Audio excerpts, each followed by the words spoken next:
comes!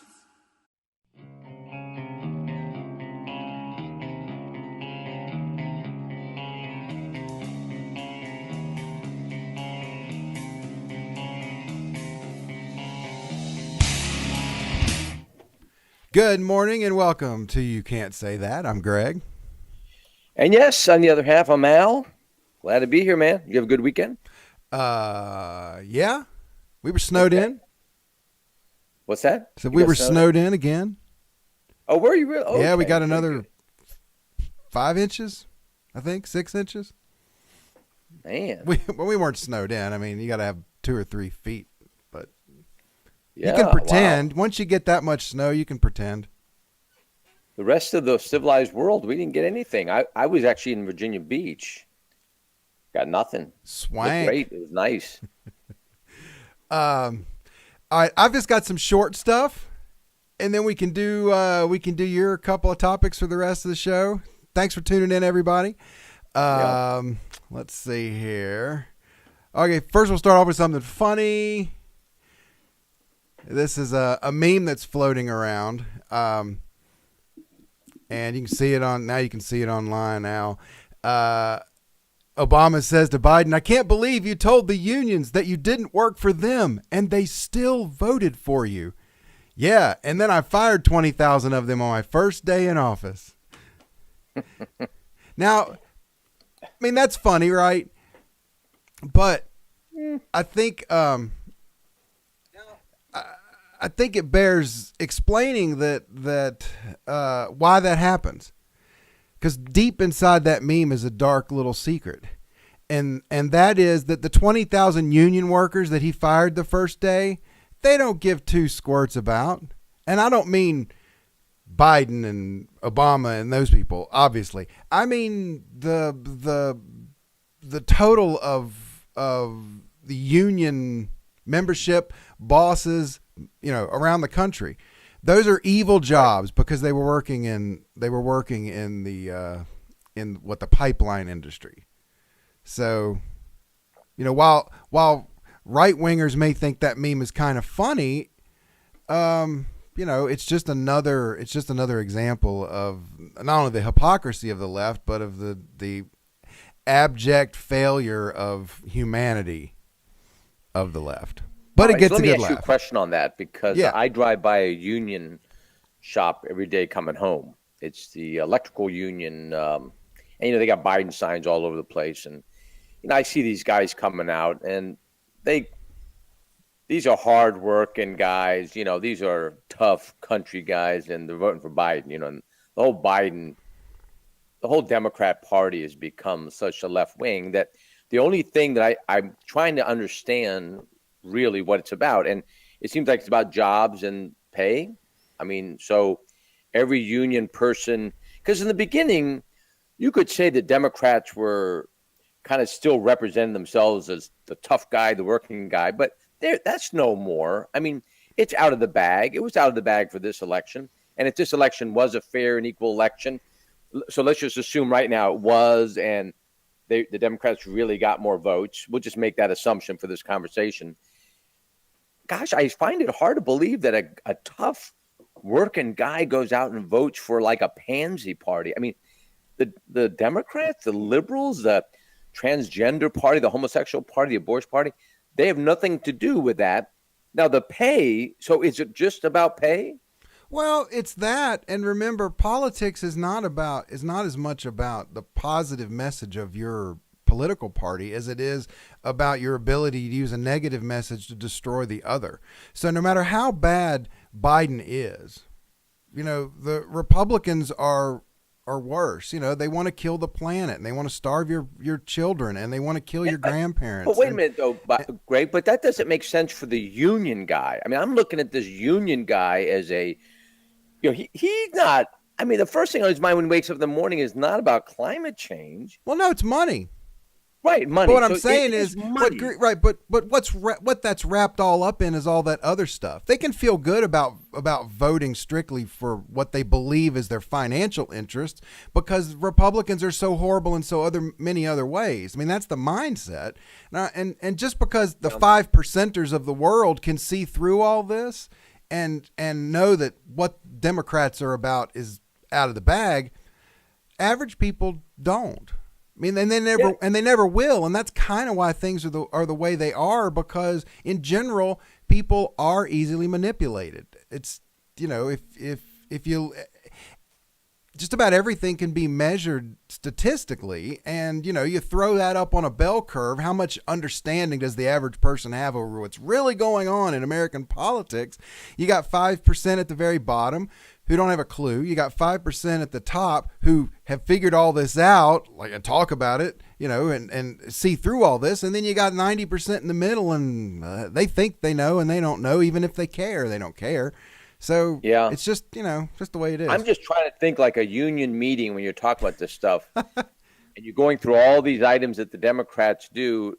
The union guy, the guy who, money. And I still look at them, and maybe my perception is wrong of union people, is that, they're normally,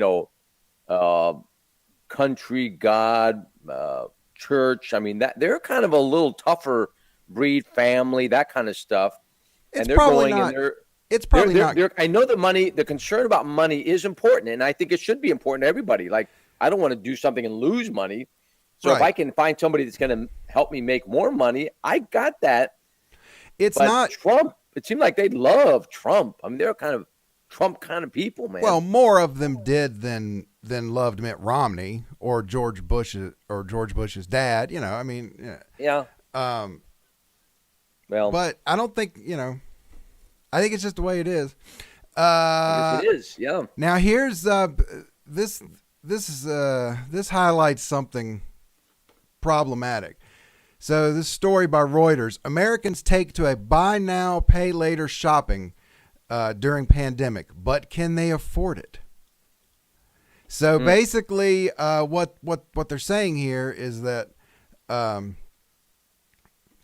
looking at the credit situation during the pandemic, when people were out of work and the economy started tanking, people went shopping and bought on credit, which is different than what they did in the last market crash back in 2008. I mean, we hit after that washed out, Americans were borrowing less money and living on credit less than probably at any point in our history. And either George Bush time or no, during Obama. That would have been during Obama because the crash was so bad. And this time they've managed to manufacture a crash with a bunch of other stuff around it, and they've gotten people to borrow money, which is what the banks want. I'm sure that once all the banks got bailed out last time around, because only average people got hosed, the government made the banks whole. All the financial industry, Wall Street, they wrote them checks. So they reorganized our entire financial world to suit them. The rest of us got hurt. We got hurt badly. The bankers that were involved in what actually caused all that crash, they got taken care of.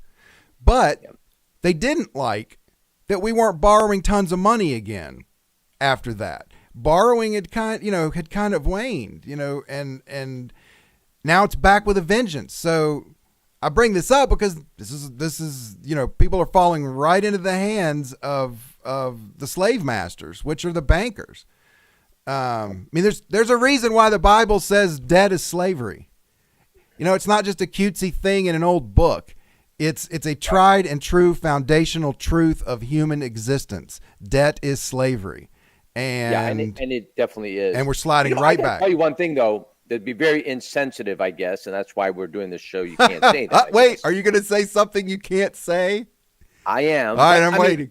But and I don't mean to be mean about this, but every time we've had recessions or we haven't had depressions, but in our lifetime, but at least recessions, I haven't felt one of them. Like if I was living and without the media, I would not have noticed any of these little things that everybody keeps talking about.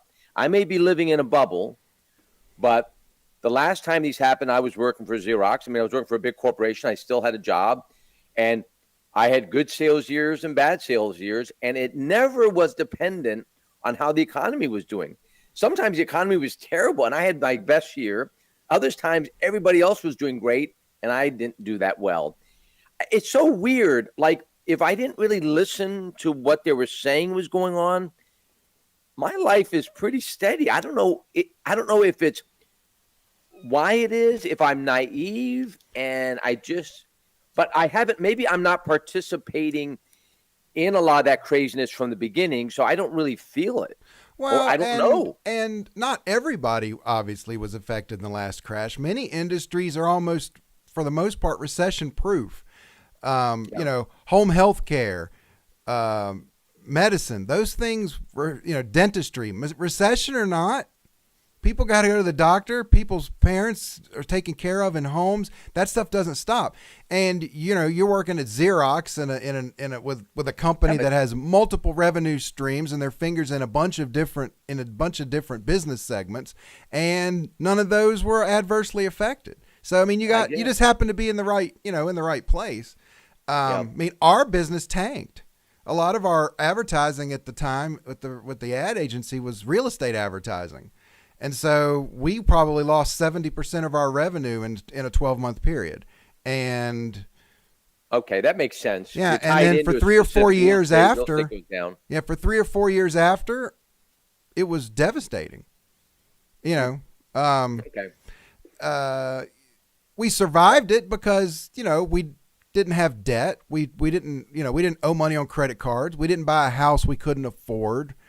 And weren't upside down in a mortgage, having borrowed another $100,000 on our house so that we could upgrade it and that kind of stuff. We weren't driving cars with $400 car payments, and we weren't. We pay cash for cars, so we rode it out. But it was horrible. It sucked. It was a miserable financial 3 or 4 years. Yeah, we survived it. We survived it because we live like I don't know what's the word from it. We're like misers, Right. We don't live extravagantly. Nobody's gonna accuse me rightfully of conspicuous consumption in the consumer markets. I don't buy stuff. I don't want stuff. I don't, So, but while it affected our revenue heavily, we survived it because our expenses are low, because we're not engaged in constantly having to have bigger and better cars and houses and stereos and phones. And so that's fair. I just hate horrible to sound insensitive. I always hear these things that are happening, and I think, gosh, I don't. Now, not to say that I never have bad years, but it always seems never dependent upon a good recession time or a good time. It just I have my own little ebb and flows with whatever. So, and even like this market right now, I mean, the last 3 years with COVID and everything, got a little business, and it seems, it dropped a little bit. Well, but again, maybe there I have enough of a buffer where it's not squeezing me. Now, if it just kept going like this, it would be aggravating to say the least. But, if we can bounce back up, then I'm good. Well, and historically, I mean, even the market crash of the 20s and the Depression only affected financially about a third of the population. So even had you been around in the 20s through Black Friday and the resulting after, you might have been in one of those places with a job that was largely unaffected because 2/3 of the country didn't see horrible depression effects in their daily life. But a third of the country was starving. I mean, it was, to them, it was the worst thing ever. To the others, it was just like that, that was the news. And they knew some poor people in their city or in their town, and they could see it, but they were eating fine. They had jobs. Life was normal. Yeah. The Depression wasn't something that destroyed the financial ability of every man, woman, and child in the United States of America, top to bottom. That's not how these things work. Because even, regardless of these external forces, some things just go. Regardless of what's going on around them. And Xerox for you during your employed days, that was one of those things that just went anyway. Yeah. Well, it's interesting. Like even with today with the whole COVID thing, I kind of feel the same way there. Like I know it's going on, and I know it is affecting. The statistic given out by the state of Virginia that I think it was 27% of people in Virginia in a poll know of somebody that passed away from COVID. 27%. 67% know of somebody that has COVID. Okay, so a quarter of the population in Virginia, now they say directly knows of someone that passed away. I don't know if that means know of somebody who knows of somebody, or does it mean, I know of Greg and he passed away? Like it's got to be direct. I don't know what the stats It are, but probably it's a means quarter what of the it people. probably means whatever they can stretch the furthest to make the number the biggest, because they Yes. realigned the numbers last year so that they could make the whole thing look bigger than it was. So there is no way to look at any data whatsoever from what's been going on the last year and compare it historically number for number with what came before, Yeah. because they cooked the books and set it up for fraud at the beginning. And unfortunately, too, anybody that passed away, they almost put the COVID on them, even if they didn't really just die from COVID. Well, sure. So that If you makes had it if you worse. have a C or a V in your driver's license number, and you die, it's COVID. All right. Final thing. This is a funny one. I ran across this on Facebook Marketplace, and I can see the necessity for this. Right. It's the My Life Matters Mad Max Road Warrior Capri anti-protest tow truck. So this guy is serious about not getting stopped by Black Lives Matters people and have his doors broken open, drug out of his car, and beat to death. He's decided he's going to live.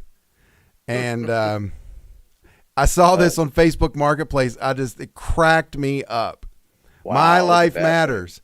Anyway, staying true to form, you can't say that, right? Right. Oh, goodness. Look at that. My life matters. I like it. I like it. All right, so we're up to you. What you got? Well, we talked about it, and not to beat this thing, a dead horse on this thing, but this face mask thing. If there's anything I've ever been obsessed about in my life, it's face masks. They got me obsessed on this thing. So, and I hear all these different things. So yesterday I did go up and look at Governor Northam's edict, his, executive orders. And I wanted to read it myself because I've heard people say different things. And I actually pulled up the number 72. So I guess he's done 72 executive orders. I guess it's EO 72. So he's been in office for 3 years, basically. And he's got 72 public. And I guess most of them have been based on this COVID, but I guess there have been other things. But there are 7 exceptions to having to wear a face mask. And I know you had a brilliant idea on how to defeat that by just wearing your motorcycle helmet everywhere Which I you did. go. I went to the ABC store last Friday and grabbed that motorcycle helmet out of the trunk, put it on my head, walked in, grabbed what I wanted, went up to. Nobody stopped me. Nobody cared. Everybody, the employees at the ABC acted like this was completely normal. Now, if this had been a year and a half ago and I walked into an ABC store with a helmet on like that, full face helmet, they'd have called the police. I'd have been arrested. Now, if I don't, they're going to call the police. I mean, crazy, isn't it? Well, listen to this. So here's how kind of dumbed down America's become, that they actually have to tell you certain times you don't have to wear a mask. So one is while you're eating or drinking. Oh, okay. Thank you, Governor Northam, for giving us that exception. You actually have to put that as an exception. Oh, because if you didn't, I really wouldn't know that I had to actually take that thing off when I would need to drink. Exercising or using exercise equipment. Now, it is interesting, though. I'm going into the gym. I go regularly, and it seems like there's been a little bit maybe of an uptick in wearing masks at the gym. It was in the beginning, there was one guy maybe, and he was like, that's strange. Now it's not unusual to see people wearing masks while working out. That cannot be good. Of everything I know about exercising, that has to be one of the worst things in not giving yourself air and exhaling openly, by having something that's constricting you. Anyway, when you're wearing a musical instrument, no. So anything with your mouth, I mean, how would you do it with a mask? But you got to tell us that you have an exception. Does it specify wind instrument or just say musical instrument? Yes, it does actually. If it inhibits the exercise of a wind instrument. So they tell you that. I thought I was going to get away with just carrying my guitar around with me. Sorry, playing a musical instrument can't wear the No, mask. you cannot. They have it down. So it's in parentheses, but they have it down just so you know. Um, any person who has trouble breathing, and if you're unconscious. So just to let you know, if you're unconscious, you don't have to have a mask. Is that because if you're unconscious, you're not breathing? Probably. You're not infectious. Unconscious people can't infect because people. You're not exhaling, right? If you're unconscious, you're pretty much not exhaling. So no, you're breathing. You're just the exception. You're breathing. Your unconscious isn't dead. You're still breathing. Well, but you're breathing probably just very lightly through your nose, right? You're probably not going. You're probably not breathing out through your mouth. Probably not. I don't know. I've never been by an unconscious person, so I don't know. Anyway, if you're trying to communicate with an impaired hearing, a person who is hearing impaired, you don't have to wear your mask. So if they're hearing impaired and they have to see your lips moving, then you can take your mask off. But if they're doing sign language, you can't. But if they need to see your lips move, so can you imagine? Great. I'm glad they give us these instructions in a very detailed way so we can live our life. Can you imagine Ralph writing that order and then he gives it to the proofreaders and they come back in, they're like, Ralph, people can't wear masks when they're trying to talk to deaf people. Oh yeah, right. So put that down. I'm talking to deaf people. Okay, take it back. About 10 minutes later, Ralph, what if somebody's playing a clarinet? Oh yeah, wind instruments. Okay, here you go. A few minutes later, they come back. What if people need to eat or drink, Ralph? I mean, seriously. Oh, yeah, eating, drinking. Okay, here you go. I mean, can you... The idiocy of having to sit and make that list in the first place is just absolutely the time and ridiculous. The money, and you're right. But there is a group of people, and I know this from working at Roanoke County government, there are a group of people that thrive on being able to set the regulations for everybody else. Bad news. All right, the final one, which is what I'm covered under, but you cannot ask me any questions about it, Greg, but I am covered under number 7. Well, I'm covered under number 7. I got you. So you don't have to wear a mask if you're a person with health conditions or disabilities that prohibit wearing a face mask. All right, now, so here it is. If any person for whom doing so would be contrary to his or her health or safety because of a medical condition.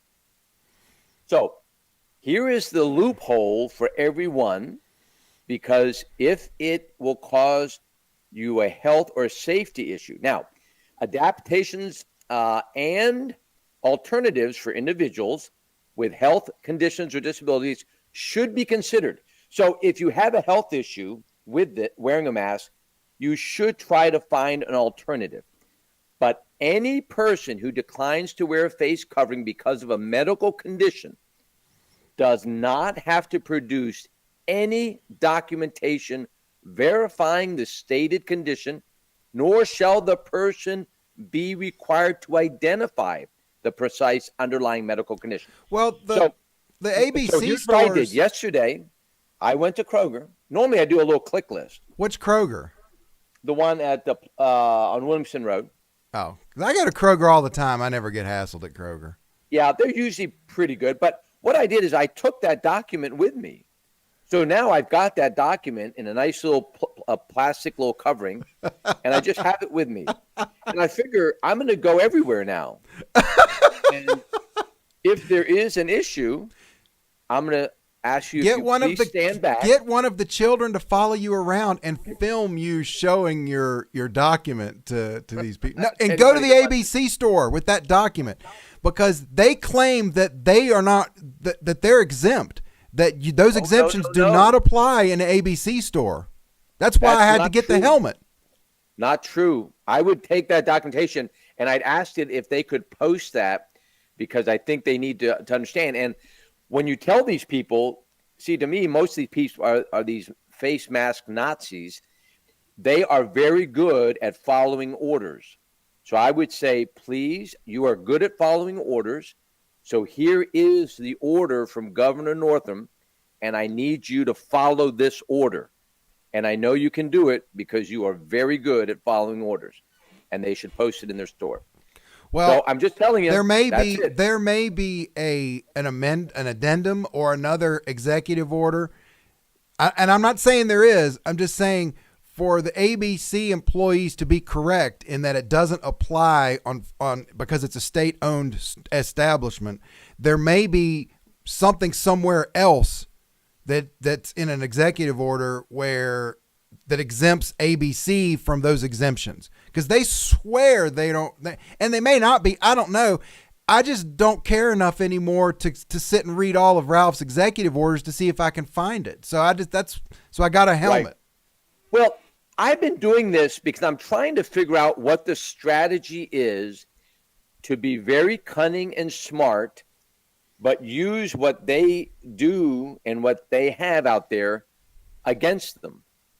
And I think the way you do it is you kind of ridicule and mock them a little bit with their own stuff and use it by the law against them.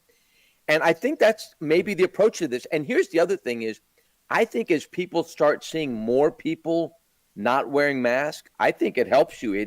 It kind of invigorates the rest of the crowd to say, oh, I guess we don't have to wear it. But I think you need to start. And people need to just have that exception, say, I've got a medical decision. You're not allowed to ask me, and this is from the governor. Well, one of our listeners has a lot of comments and questions on here. They asked if we think the governor actually wrote that order himself. I mean, I don't. I was just making a joke. No. Absolutely not. And let's see. Also, they say, except for certain public buildings, you do not need to shop at a particular store or eat at a restaurant. So after the time of COVID has passed, business owners could still require masks.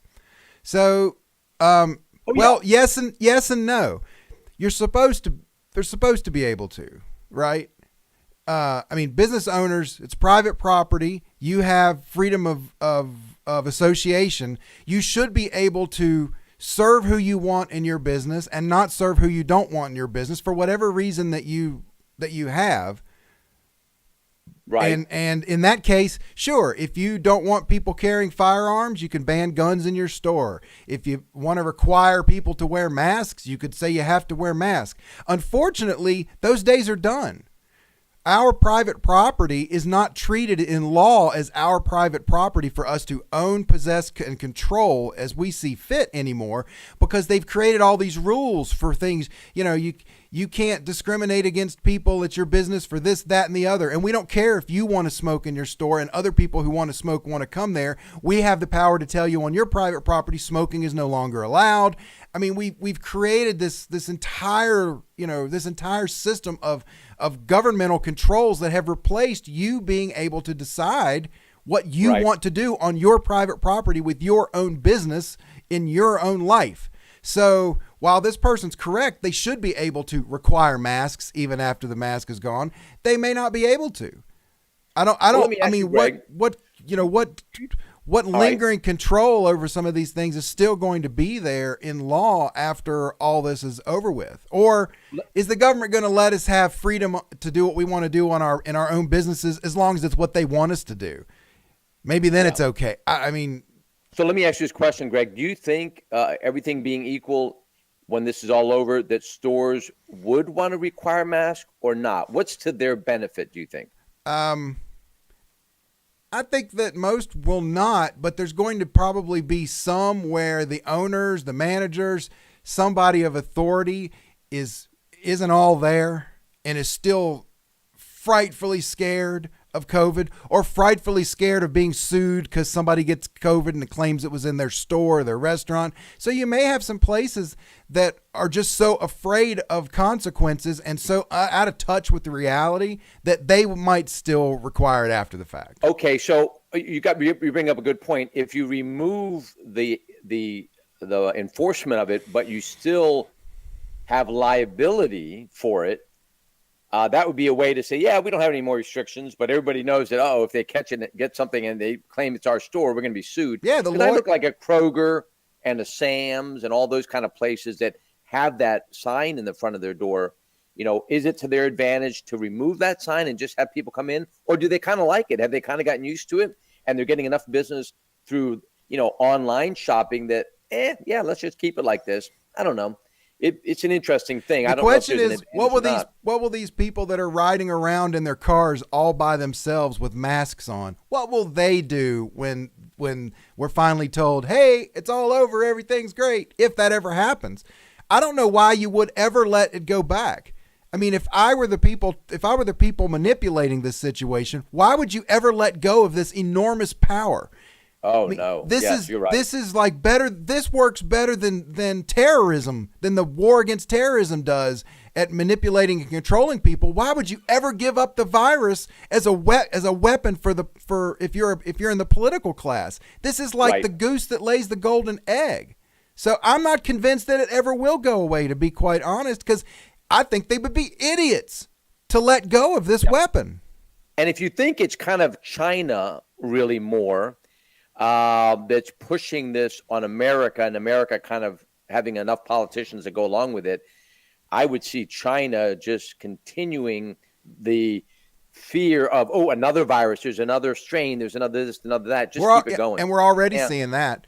I know. We've seen it, and that's probably the ploy, to just keep it going. So you had was the mask your only big issue today? No, the other one was the impeachment proceedings. So tonight we start the impeachment proceedings today. So, and I just got to say this up front. I firmly believe this is just a diversion. I mean, I firmly believe it. I've caught on to the way the Democrats really do operate all the time. It is a little bit about an issue, but it's really a diversion to a bigger thing. And I think the bigger thing, because if you look at the overall goal of liberalism, socialism, it is to take over the country. And so the Trump thing is kind of a side issue. And I think, they maybe don't want him to run again. But again, that's 4 years from now. I think they are putting through a lot of people through these confirmations through the Senate. And they're going to, and I hear now like they're going through the military and removing people that could be possible extremists. Yeah, Obama did. I guess if you voted for Trump, Obama got rid of a lot of upper echelon officers who the deep state didn't feel would, if they were ordered to lock down the country and shoot American citizens, they didn't feel like they would do that. They might actually revolt. They might actually decide that was treasonous and defend us. And so Obama got rid of some of those people. Biden is probably going to do the same thing. They're going to continue to ferret out anybody who will not follow orders if they decide they want to order the military to lock us down and murder us for moving. And the interesting thing too is that you have so many avenues now of finding this information out. I mean, you figure Twitter, Facebook. I mean, this whole thing is coming right in line. Like, you're using some of the technology that's on your side, the Facebook guys, the Twitter guys, to give you the data on people you want to expel. And I'm sure that most people, even in the military, they're using Facebook, they're using Twitter, they're talking about this or that. They thought they had the right to talk about who they liked and who they didn't like as president, or who they're going to maybe vote for or have a political view. Well, they're going to maybe find out that they didn't actually have that right. That now they're going to be removed because they're part of this extremist group. So going back to the impeachment, I find that this impeachment now is kind of that diversion. And they'll be able to find plenty of things to make it seem like the impeachment is something real. I mean, I was watching some show where they were talking about all the video clips they'll be showing and, how Trump was doing this and that. But when you really get to it, it's very hollow. It's kind of like his impeachment with the Ukrainian conversation with the Ukrainian president. You could find maybe a word or two, but all in all, I mean, you really were navel gazing. I mean, you had to really look hard to find anything. And I think that's the way it will be here. It'll kind of drag out, and they'll be on both sides. And at the end of the day, they won't impeach him. They won't convict him because they'll need the 2/3. They're not going to do that. And they maybe put a stain on him, but I think they're going to also kind of create a martyr more of Trump. So the real thing is, I think, the diversion for the next 2 weeks in getting their government definitely situated, locked down, And then after the impeachment's over, they got it done. And the media has an excuse for not covering some serious things because they were covering the impeachment. That's my view on it. Yeah, there's a lot wrapped up in this, and I'm glad you brought that up because I wanted to kind of give everybody what I see as the big picture of explanation of what all this stuff means. So, if you've read George Orwell's 1984, if you've watched the movie V for Vendetta, and even the Hunger Games, and if you've studied monarchies of the past, then it's very easy to see what's going on here. So first, we now have a political class that is so drunk on its own power and so deluded as to what their power is that they think they now have the ultimate control over reality, because they can create a pandemic that doesn't really exist by changing the data collection rules and then getting the entire bureaucracy of the federal government to hand down orders to state governments and the media, and they create a pandemic where there isn't one. Mm-hmm. Okay? They feel like they can make anything happen. And if something goes wrong, because they're uber powerful, they'll just fix that. So, like, for example, in this pandemic response, they shut the country down. They destroyed industries. They've killed the movie industry. I mean, the theaters are dead and going bankrupt. And I mean, so they kill all of these industries, the live music industry. And then once these people, who many of them are constituents of theirs, start complaining, they'll decide it's no big deal that y'all are dead. We'll fix the problem. We'll just write a check. So the movie theaters are all crashed. Here's $400 billion. That'll fix it. Viola, now the problem goes away. You got people with who can't afford to make their student loan payments anymore. Well, we'll just erase the debt. We'll just snap our fingers and nobody owes any money, right? Well, except for the banks that they borrowed the money from. Now the banks are like, hey, wait a second, you can't just erase that debt. They owe us money. So then the politicos go, oh, well, yeah, right. Here, we'll just print $2 trillion and give it to you all. That'll make it all go away. There's no consequences to anything. It's as if these people believe that they're like monarchs, and whatever they do, everybody is required to follow, believe. You have to speak out loud that you support it, that you believe their BS is true, that the lies are the truth. And if you don't, they come after you. They come after you and they'll kill you online. When that's not good enough, they'll kill you in real life.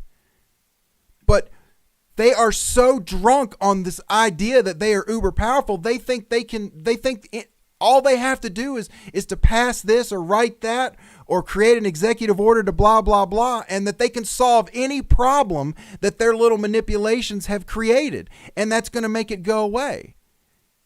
They're so and everybody out here is just like, well, give me mine. Where's my $2,000 payout and my $600 payout? And entire industries that they're making whole again because they destroyed them for their little fraud the election plan last year. These people believe so strongly in their absolute power and authority that they can do anything to us they want to get what they want. And then if it causes problems on the back end, they'll just snap their fingers and they'll fix that too. And They're not the first ones. This is not new. This has happened before. And it never ends well. It always ends with an absolute disastrous crash, violence, and death. Every single time. So when you look around here and they're debating on whether or not to forgive student loans, or they're debating on whether or not to make people pay their rent. The government writes a law that says, you don't have to pay your rent right now if you can't afford to because of the virus. Well, what are the people that own the buildings they're renting and the homes what are they supposed to do? Oh, don't worry. Down the road, we'll just write a check and we'll make all that go away. And where's that money coming from? Well, we'll just print it. Well, so what What about the economy you trash by printing money to pay me off for the money you told them they didn't have to give me because you wanted to fraud an election and destroy everything so you could get rid of Trump? There is no end. There is no end to what they will do to us to get what they want.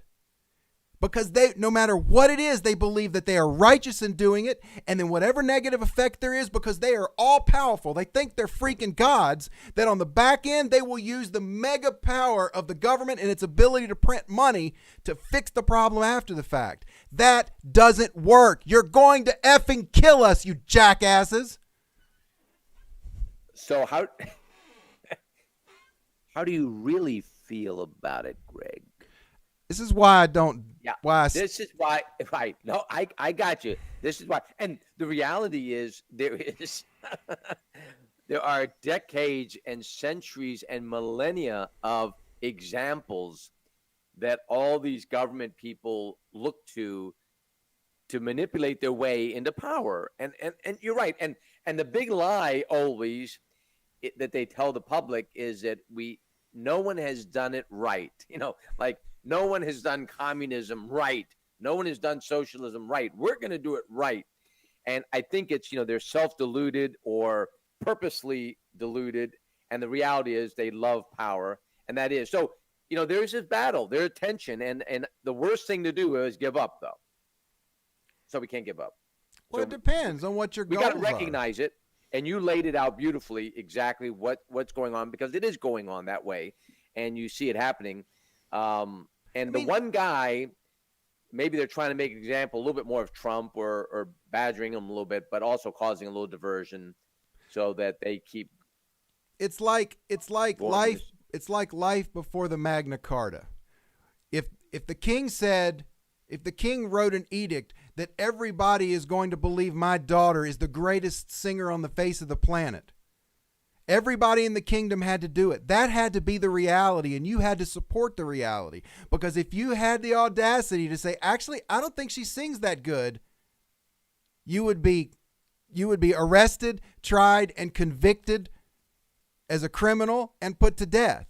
That's the mentality of the people that we have in charge right now. If you say masks hurt more than they help a lot of the time, if you say the pandemic was fake, if you say those drugs that they were saying last year we should take because they'll actually cure people of COVID, if you talked about that, any of those things, if you said anything that the king said was not allowed to be said, they took you down. That's where we are, because it's not enough for them to have control, and it's not enough for them to be able to reap the benefits of the control. They also have to have all of us looking them in the eye and saying, "Yeah, we agree with you. You're absolutely right." Okay, Greg. They're not happy. They're not happy enough just enslaving us. We have to be happy about being enslaved and pretend we're going along with it. They have to have that too. What the hell? Who are these people? Let me ask you this question, Greg, as I guess we're coming down to our time. So let me ask you this question. It's a philosophical question about this. So this has happened in history before, but a lot of people would say it's never happened to a people that had freedom like we have. Yeah, because nobody ever had freedom like we have. Well, okay, so the first question I was going to ask you was if you thought, just a quick answer, whether you thought that was a true statement. That freedom has never been taken away from a group of people that have freedom like we have it. Is that a true statement? Mostly, yeah. I mean, we can't know every tribe of people throughout history all over the world and what political concerns may have been pressed upon them at any given time. But there were probably the big ones. Yeah, but the big civilizations that we have historical records from. Yeah, I'd say you're right. So this experiment of taking freedom away from that kind of people has never been done before, right? Oppression has happened to groups, but they haven't had the kind of freedom that Americans have had. Okay, so this is where I think it could get interesting, because when you do that, like when I look around, like the things you're saying, I agree with, but if you actually go on the internet too and look at different websites and go and look at alternatives, there are thousands upon thousands of organizations out there that don't believe what the government's telling us. And the Trump election even if we just go with the fact that the numbers that they gave us were true, which I don't think they were, you still had about half the country doesn't believe them. So it's not like it's working. Now it is because we're respectful people too. And here's the thing, Greg. I think, look, if you voted for Trump in 2020, your eyes were quite open because there was so much negative on him. For you to actually vote for him, I think meant a lot. I know plenty of people that voted for Trump that believed that COVID-19 was a plague that was going to kill us all, and they still voted for Trump. I think you're ascribing attributes to the Trump voters that not all of them have. I think that's too monolithic to look at them as all being rebels. That's right, that's no not one the is case. Monolithic, but they probably thought, even if they thought about that on the COVID side, there were other things about Trump that they liked more than what the liberal side was doing. Well, and for other people, it's that they hated Biden more than they hated Trump. I mean, remember, plenty of people vote for the guy for the least objectionable alternative. You know, the lesser of two evils. The lesser of two evils is still a valid way that many people choose their candidates by. Okay, but that means though they didn't buy the Biden lie. They still thought that Trump was the better alternative. I mean, I'm even sure, going with that. I get that, and I get that you're trying to find some way to look at this so you can have hope, but it's not going to matter. You know, what somebody believed or didn't believe isn't going to matter when they're dead with a bullet in their head in the bottom of a ditch. And that's where these things go, Al. Sure, there's pockets of resistance right now. And movements like we are watching take over our country, they have ways of dealing with pockets of resistance, Al. They kill them. They starve them. And they scare you to death by saying, if you don't stop, we're going to murder your children and your parents. That's where these things go. And there won't be thousands of groups out there fighting to resist. They're going to mow those people down too. But Greg, here's why I'm asking the question. The previous question was if it's ever been done to a group of people that had the freedom, because you can say that with a group of people that never had freedom. But my question is whether it will look different. Well, there's not a single person alive in the United States today who had freedom ever. Yeah, sure. 250 years ago, we created a civilization that, with the exception of women and blacks, had more freedom than had ever existed in a civilization in the history of the world. But none of us lived there. We've been living in a fascist police state our whole lives. We Americans alive today have no clue about what freedom we did have or they're supposed to have. All they know is there was this level of control when they were born, and now it's up to here. They have no clue that, well, there used to be none. They don't know what that feels like. All they're going to rebel against is the difference between what was when they were born and what it changes to over the course of their lives. That's why this 80-year plan for the commies to take over, when they failed to foment an actual violent revolution like there was in Russia, when that failed in the United States, they took a different tact. And the tact was, we'll do it slowly. We'll infiltrate the government. We'll infiltrate education. We'll infiltrate the healthcare system. We'll infiltrate the pop culture. We'll take over Hollywood, television, the news stations. We'll slowly creep in, and then we'll slowly start changing people's minds, and we'll slowly start telling them that George Washington was an evil slave owner that only cared about being rich, and we'll slowly tell them that the United States of America is an evil country that fought an unjustified war over a fake Jewish murder in Germany, and we'll slowly until we have what we have today. Nobody alive today, Al, was ever free, even remotely free. You were free. You were as free as was allowed at the time you were born, and you thought that was freedom. And slowly they're taking that away, and you'll be dead before it's so bad that you would have done anything about it. They're very smart about how they're doing this, and that's how you do it. That whole thing about turning up the hot water on a frog in a pot, It's cutesy, but that is how it works. It's a very good metaphor. Great minds like you and me need to figure out how to fight that back creatively. It's not figuring out. See, that's the misnomer. It's not figuring out how to do it better. It's not figuring out a plan to fight them. It's not figuring out the right way to do it. It's figuring out how do you get people to get up off their ass and do anything. And that's why I quit. Yeah, we've had plan after plan of the right way to do this, that, or the other, or how to take back liberty. But you can't do any of them when people won't do it. And they won't do it, Al. Now, they'll be fiercely apathetic right up until there's no food, till everything crashes, till people they don't recognize with guns are standing on their street corners, keeping them under control. Then they'll complain. They'll complain like bloody murder. And they'll blame people like you and me, Al. They're not going to blame the people that did it to them. They're going to blame us.